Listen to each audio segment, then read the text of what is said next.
मी माणूस वाईट नाही बोलत आहे, पण तुमचं जिकडे काम होतं ते 2 महिन्यात कोसळून पडतंय. आता थँकफुली तिकडे कोणाचा जीव नाही गेला, फक्त तुमचं काम कोसळलं. अख्खं ते बंद पडलेलं एक दिवस, त्याच्यावरती आम्ही बोलायचं नाही. बरं किती खर्च झाला त्याच्यावर? 1000-2000 कोटी. 1000-2000 कुठून कुठून काय डेन्मार्क स्वीडन काय काय कुठून प्रवास करून आलाय आपल्याकडे ह्याच्यावरती. आणि तुम्ही 2 महिन्यात तो प्रकल्प आपला कोसळतो ह्याच्यावरती बोलायचं नाही. एक माणूस 17 दिवस खात नाहीये आणि आपण शांत बसलोय, कारण आपल्याला वाटतं आपण सोशल मीडियावरनं शिवाय घातल्यावर आपलं काम झालं.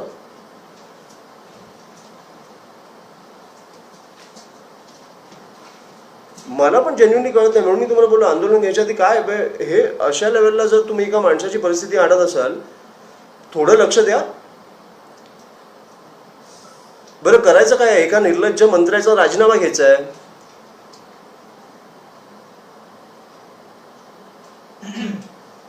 वीस लोकांचा मृत्यू झालाय, 20 लोकांचं सुसाईड झालंय.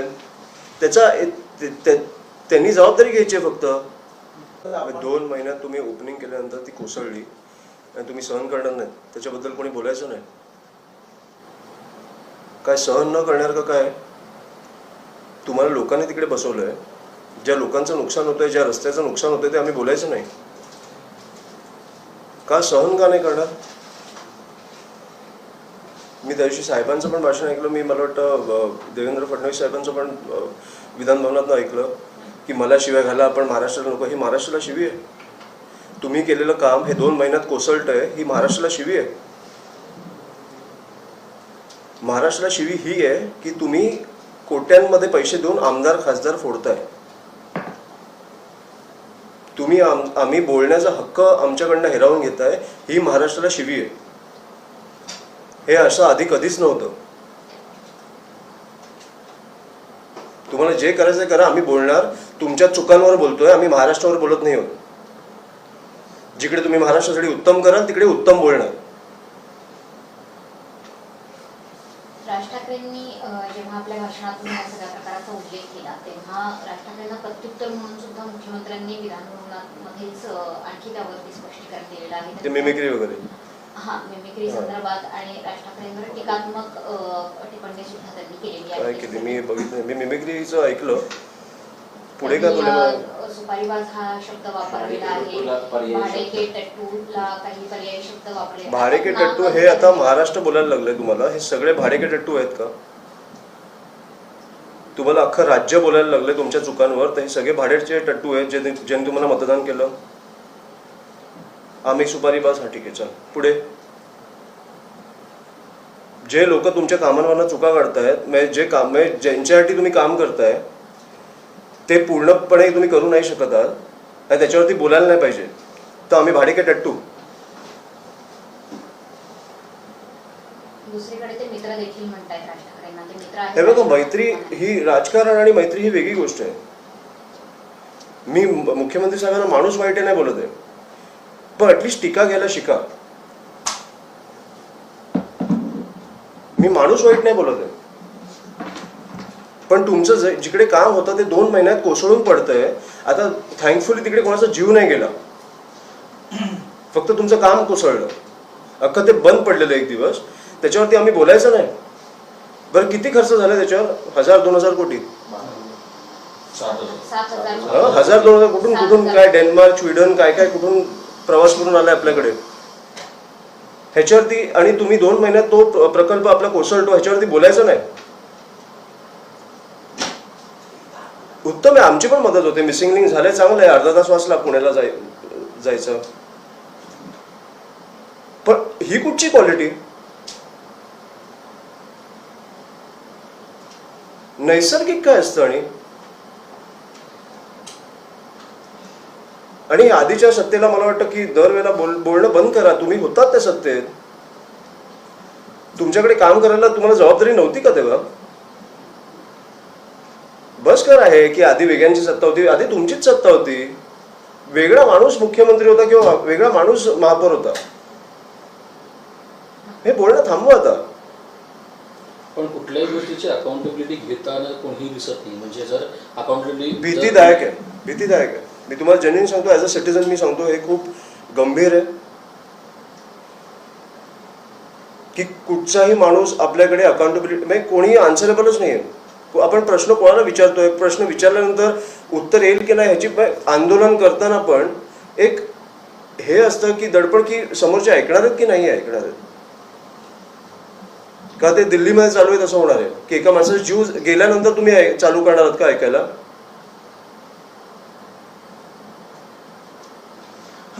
वांगचूक हे उपोषणाला बसलेले आहेत. जवळपास 16-17 दिवस आहे. मात्र या आंदोलनाला सिरियस घेतलं जात नाहीये का सत्ताधाऱ्यांकडनं सुद्धा आणि विरोधकांकडनं सुद्धा, असा एक सवाल आता देशभरात बसतो. मी तुम्हाला मगाशी बोललो तसं माझ्या या आंदोलनाबद्दल 2 मुद्दे आहेत. एक तर माझं सोनम वांगचुकांना संपूर्ण पाठिंबा आहे, पण माझा दीपकेला पाठिंबा नाही आहे. मी ॲज अ माणूस, मी ॲज अ ह्युमन बिंग सांगतोय, मी पक्ष म्हणून बोलत नाही. पक्ष म्हणून राजसाहेब त्यांची भूमिका मांडतील. ज्या लेवलला मी दीपकेला बघतोय दररोज की सोनम वांगचूक सारखा एक मोठा व्यक्ती, भारतातलं एक मोठं नाव तुमच्या पाठी उपोषणाला बसलंय आणि तुम्ही त्याच्यासमोर ते प्रवक्ते असतील किंवा कोण असतील नाचतायत, तुम्ही रील्स करताय, तुम्ही नाटकी करताय, हे मला अजिबात पटलं नाही. मी जेव्हा सुरुवात केलेली आंदोलनाची तेव्हा मला खरंच आवडलेलं, कारण कोणतरी बोलायला आहे. 20 लोक ह्या आपल्या देशात वारली आहेत, आत्महत्या केली आहे, त्यांच्यासाठी तुम्ही एक आवाज उठवताय. मला खूप आवडलं की पण धर्मेंद्र प्रधानचा राजीनामा हा झालाच पाहिजे होता. अशी निर्लज्ज लोक आपल्याकडे असू नाही शकत एज्युकेशन मिनिस्टर म्हणून. तो झालाच पाहिजे होता. पण तुम्ही ज्या लेवलला सिरियसनेस घालवला आंदोलनाचा ते मला नाही आवडलं. ज्या लेवलला, कारण मी तुमच्यासारखेच मी रील्स बघतोय, ज्या लेवलला खूप सिरियसनेस घालवून टाकला त्यांनी. सोनम वांगचूक बिचारे ज्या लेवलला ते बिचारे 17 दिवस आज उपोषणाला बसलेत आणि इकडे काही गाणी लावून नाचतायत, हे करतायत. मला लोकांना पण हेच बोलायचं की सोनम वांगचूक ह्यांना मला पाठिंबा आहे, मला CJPला पाठिंबा नाही आहे, पण मला दीपकेला एवढंच विचारायचं आहे, तुम्ही ज्या लेवलला 21 मिलियन कमवलेत त्याचं प्रेशर आलंय का अंगावर की ते तुम्हाला धरून ठेवायचं की ते वाढवायचं आहे का? तुम्ही देशासाठी उतरलाय, देशासाठी उतरलाय ना, तर तुमच्यातलं इमोशन ते बाहेर आलं पाहिजे, लोकांबरोबर कनेक्ट झाला पाहिजे. तुम्ही नाचू नाही शकत, नाटकी नाही करू शकत. 20 लोक मारलेत, त्यांच्यासाठी तुम्ही एक आंदोलन उभं केलंय, हे सिरियस पाहिजे. आणि मला वाटतं की ज्या लेवलला आता तुम्हाला राग नाही आहेत का? मला एक आधी म्हणून मला पटलेला तो माणूस की US वरनं परत आला, CJP नावाचं एक डोकं लावून त्यांनी एक ते काय पेज उभं केलं, लोकांचा पाठिंबा आला. ही लोक कुठे आहेत हे पण मला माहित नाही. 21 मिलियन म्हणजे 2 कोटी. 2 कोटीमधले 1 लाख लोक पण नाही आले तिकडे. माझं लोकांना पण हेच सांगणं आहे की तुम्ही फक्त सोशल मीडियावर व्यक्त झालात तर तो तुमचा विजय नाही.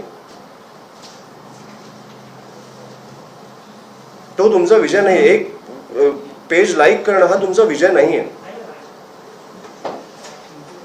ते 20 लोक जे गेले आहेत त्यांच्यातला तुमचा पण मुलगा कधीतरी असू शकतो, हे कधी नको व्हायला. ह्याच्यासाठी आपण उतरलो पाहिजे.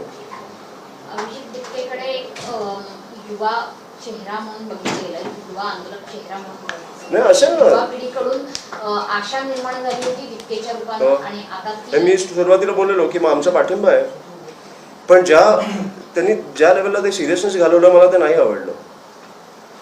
तुम्ही ज्या लेवलला तुम्ही रील्स करत गेला, तुम्ही फोटोज काढत गेला, तुम्ही ज्या लेवलला नाटकी करत गेला, मला ते नाही आवडलं. अभिजित दीपके हा जर माणसातला असता, माणसांमधलं तू पुढे जातोय, तू लीडर नाही असू शकत. तुम्ही आता मी व्हिडिओज बघतो काही, तो प्रेसशी बोलताना वगैरे कोणातरी ये थांब मी बोलतोय, आणि मग असं हे नाही होऊ शकत. हे मी तुम्हाला म्हणून सांगतोय, अमित म्हणून सांगतोय, तुम्हाला मी पक्ष म्हणून सांगत नाहीये. तुम्ही आवाहन करणार आहात त्यांना? कारण माझं देशाला आव्हान आहे की सोनम वांगचूक यांच्या पाठी उभे राहा. विरोधकांनी भेट घ्यायला हवी का? सगळ्यांनी भेट घ्यायला हवी. हे आंदोलन असं वाया नाही जाऊ शकत. तो माणूस मरेपर्यंत नका थांबू. तो उगाच नाही बसलाय तिकडे. पण पण विरोध एक नीटचा पेपर लीक होतो, 20 लोकांचा जीव जातो आणि एक मोठा आपल्या भारतातला एक माणूस येऊन तिकडे बोलतोय की मी उपोषणाला बसतोय. हे आंदोलन वाया नाही जाऊ शकत. मी सोनम वांगचुक यांच्या पाठी उभा आहे,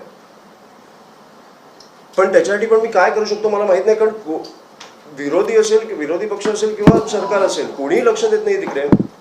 पण तुम्हाला असं वाटतं का सगळ्या विरोधकांनी या मुद्द्यावर, आता तुम्ही म्हणताय सोनम वांगचुकला माझा पाठिंबा आहे, तर विरोधकांनी सगळ्यांनी एकत्र येऊन दिल्लीला सोनम वांगचुकच्या मागे जाऊन उभा राहायला हवं असं तुमची इच्छा आहे का? ती मागणी तुम्ही करताय का? ते आव्हान तुम्ही करताय का विरोधकांना सगळ्यांनी करताय? मी म्हणून तुम्हाला सांगतो, मी आज निघेन आपण पाहिजे तर, पण CJP ज्या लेवलला ते सिरियसनेस घालवते ना, ते मला नाही आवडत आहे.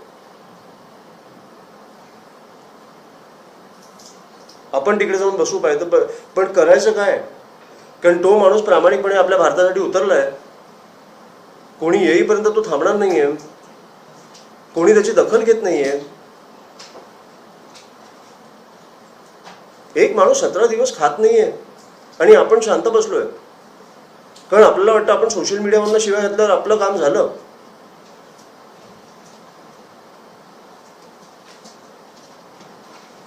मला पण जेन्युइनली कळत नाही, म्हणून मी तुम्हाला बोललो आंदोलन घ्यायच्या आधी काय हे अशा लेवलला जर तुम्ही एका माणसाची परिस्थिती आणत असाल, थोडं लक्ष द्या. बरं करायचं काय? एका निर्लज्ज मंत्र्याचा राजीनामा घ्यायचा आहे.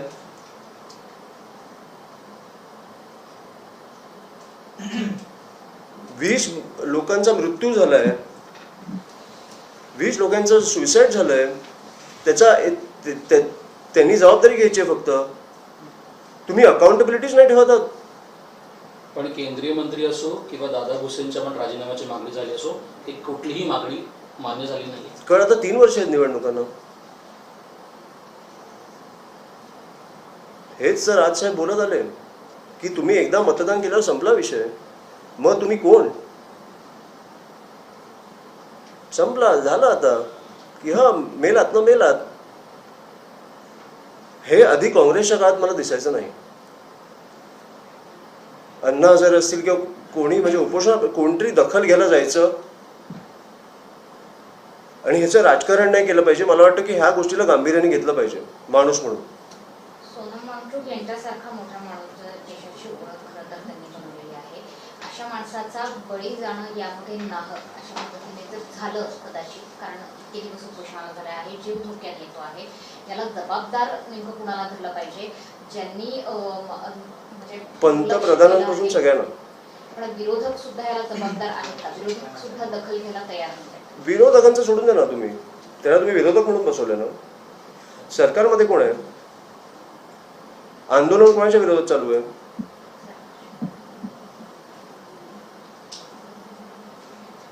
पंतप्रधानपासून सगळ्यांना मला वाटतं की जबाबदार, जर ते गेले तर सगळ्यांना जबाबदार धरलं पाहिजे. ही कुठची पद्धत? एक माणूस मरतोय तुमच्या समोर, 17 दिवस उपोषणाला बसलाय, आणि समजा गॉड फॉरबिड पण गेले तर काय करणार तुम्ही?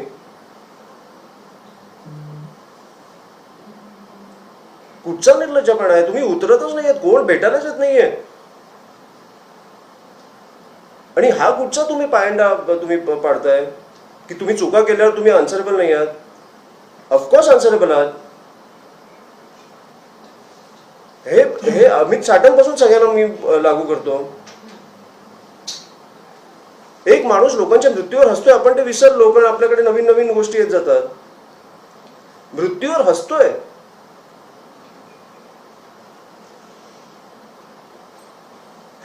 काल झाड पडलं, आज पॉठोलचा विषय. पॉठोलचा विषय म्हणजे काय? पॉठोलमध्ये एक माणूस जाऊन मेलाय तुमच्यामुळे, आणि तुम्ही निर्लज्जपणे हसताय. काय नीचपणा चालू आहे मला कळत नाहीये. जी घटना घडली होती चेंबूरची, तिचा अहवाल आला. त्या अहवालामध्ये 7 लाख रुपये कॉन्ट्रॅक्टर आहे त्याला दंड ठोठावण्यात आला.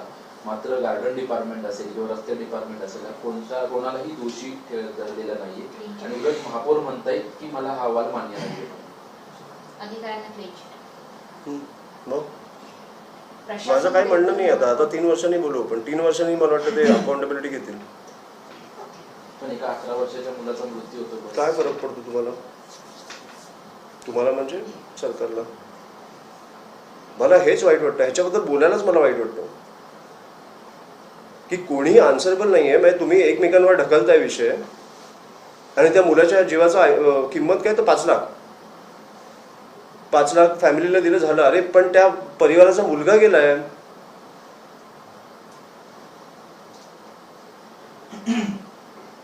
त्याच्यावर तुम्ही किंमत ठेवता 5 लाख. हे मला ह्याच्याबद्दल बोलायलाच मला काय बोलायचं ह्याच्यात कळत नाही. मला सिरियसली तुम्ही हे प्रश्न विचारू नका, कारण ह्याची उत्तर तुम्हाला 3 वर्षानंतर सरकारच देईल.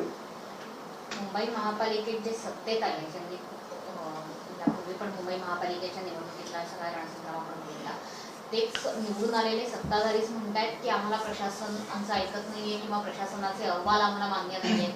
प्रशासन विरुद्ध सत्ताधारी असं चित्र मुंबई महापालिकेतच तयार झालंय. जे खरं तर एका नाण्याच्या 2 बाजू असायला हव्यात, प्रशासन आणि सत्ताधारी. ते दोघं एकमेकांच्या विरोधात किंवा कॉन्ट्राडिक्टरी दिसतात. काय खूप घाणेरडी सवय लागली आपल्याला प्रशासनाला. हे आता आय थिंक महानगरपालिकेचेच ते काही येऊन बोललेले ना की आम्हाला असे टक्के द्यायला लागतात. काय सवय कॉन्ट्रॅक्टर की 5% इकडे द्यायला लागतं, 10% तिकडे द्यायला लागतं. काय सवय ही बातमी 1 दिवसाची होती. ही खरं तर किती गांभीर्याने घेतली पाहिजे होती की ऍक्च्युली ते कॉन्ट्रॅक्टर्स मनापासून लोकांसमोर मीडियासमोर येऊन बोलतात की आम्हाला असे पैसे द्यायला लागतात. किती गंभीर बातमी आहे. पण ही आपण 1 दिवस चालवली आणि तुमची पण चूक नाही, मी जेन्युइनली बोलतो. आपल्या इकडे महाराष्ट्रात किंवा मुंबईत असेल दररोजच्या दररोज एवढ्या घटना घडत आहेत आणि दुर्दैवी घटना घडत आहेत की आपल्याकडे पर्यायच नाहीये. आणि मंत्र्यांचं मी तुम्हाला सांगतो हेच झालंय की सोड ना, 3 दिवसांनी विसरतील लोक. हेच साटमचं हेच झालं. म्हणून मला ते अमित साटमचा मी व्हिडिओ बघितल्यावर मला एवढा डोक्यात गेला ना तो व्हिडिओ. मी तुम्हाला जेन्युइनली सांगतो, एक माणूस हसतोय, मृत्यूवर हसतोय. मग आपण बिहाइंड द सीन्स काय करतोय, कशी लोक आहोत, सरकारने कशी लोक बसवली आहेत, आमदार म्हणून लोकांनी निवडून दिलं त्यांना. हा मृत्यूवर हसतोय.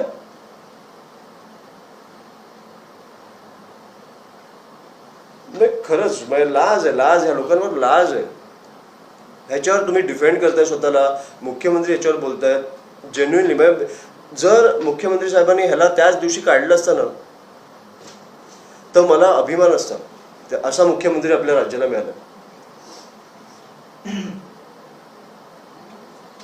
सर झाडांचा विषय आहे म्हणून झाडं शेकडो पडली, ऍक्च्युली पाऊस पडला तेव्हा डिकॉन्क्रिटायझेशन एक त्यातला मुद्दा होता. पण डिकॉन्क्रिटायझेशन पण कसं, NGTLचा एक नियम आहे की झाडं जी आहेत आपल्याकडे चौथरे बांधतात. छोटी शिवाजी पार्कातली झाडं चौथरे बांधलेले आहेत.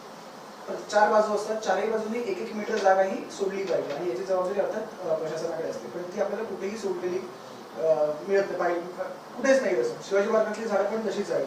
त्याच्यामुळे मध्यंतरी आपल्याला शिवाजी पार्कातली झाडं देखील पडली आहेत. कुठेतरी नियम फॉलो होत नाहीये, त्याच्यामुळेच आम्ही मुंबईभर माहिती काढतो कुठे कुठे झाडं पडली आहेत, जिकडे लोकांवर पडले आहेत आणि मृत्यू झाले ते दुर्दैवी आहे. पण आम्ही जिकडे जिकडे झाडं पडली आहेत तिकडे त्याच प्रकारची झाडं तिकडे आम्ही लावण्याचा एक प्रकल्प चालू करतो. एक योजना चालू करतोय की तिकडे 30 झाडं परत लागणार, तशीच वाढणार. आणि मला वाटतं की पण हे लोकांनी पण विचार केला पाहिजे ह्याचा की तुमच्या घरासमोर पण सर एक झाड आहे, त्याला लावलेलं आहे, सध्या एक बोर्ड लावलाय, पोस्टर लावलाय की द ट्री मे फॉल. घरासमोरच आहे, दोऱ्याने ते कागद लावलं, फक्त कागद. ट्री मे फॉल म्हणजे पुढे कारवाई काहीच नाही, छाटणी झालेली नाहीये, त्याच्यासाठी काही प्रिकॉशन्स घेणार की फक्त मग पोस्टर लावलं. कारवाई काय नाही म्हणजे तुम्ही एक्सपेक्ट का करताय कारवाई. आणि आपण मला वाटतं गेले 15 मिनिटं याच्यावरच बोलतो, आन्सरेबलच नाही कोणी. कोणाला प्रश्न विचारायचे. प्रशासनाचं थोडक्यात असं म्हणणं आहे की आम्ही पोस्टर लावतोय की धोकादायक झाडं आहेत त्यांना, मग त्याची जबाबदारी शेवटी मुंबईकरांची किंवा नागरिकांची आहे का की समोर धोकादायक झाड आहे, आम्ही पोस्टर लावले काम. मी तुम्हाला एवढंच सांगेन ह्याच्यावर की आपण हे जे आज प्रश्नोत्तर करतोय, लोकांचा राग दिसेपर्यंत हे लोक वटणीवर येणार नाही. मी जेन्युइनली सांगतो तुम्हाला. सोशल मीडियावर तुम्ही एक काहीतरी बघून लाईक केलं, कमेंट करणं हे बंद करा.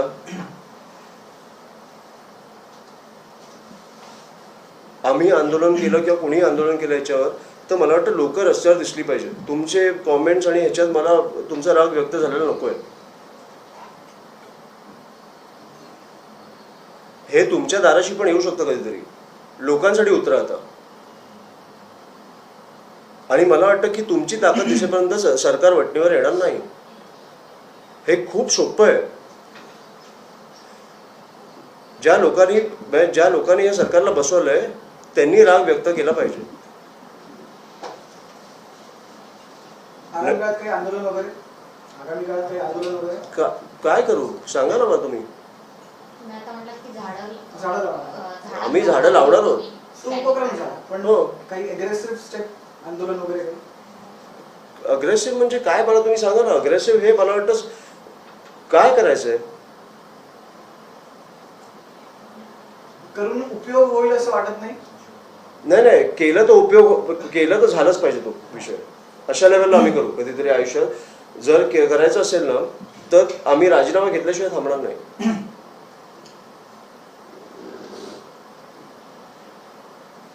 शिक्षकांचा पण विषय होता. टीईटी परीक्षेचा पेपर फुटला.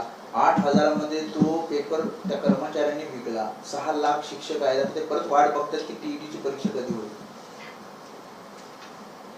सरकारलाच विचार आहे. याची उत्तर मी काय देऊ. मी तुम्हाला जेन्युइनली सांगतो, आपण टेस्टेच बोलतोय. नीच प्रकारचं राजकारण चालू आहे. नीच. आज ठीक आहे आपण प्रश्नोत्तर करायला बसलोय कारण तुम्हाला बाईट घ्यायचं होता, पण नीच प्रकारचं राजकारण चालू आहे.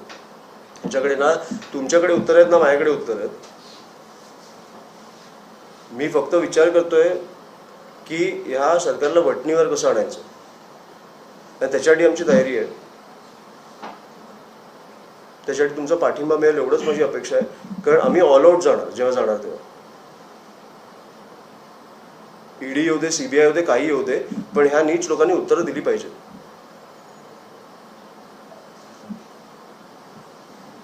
सोनम वांगचुक यांच्या झालं. आंदोलनाला पाठिंबा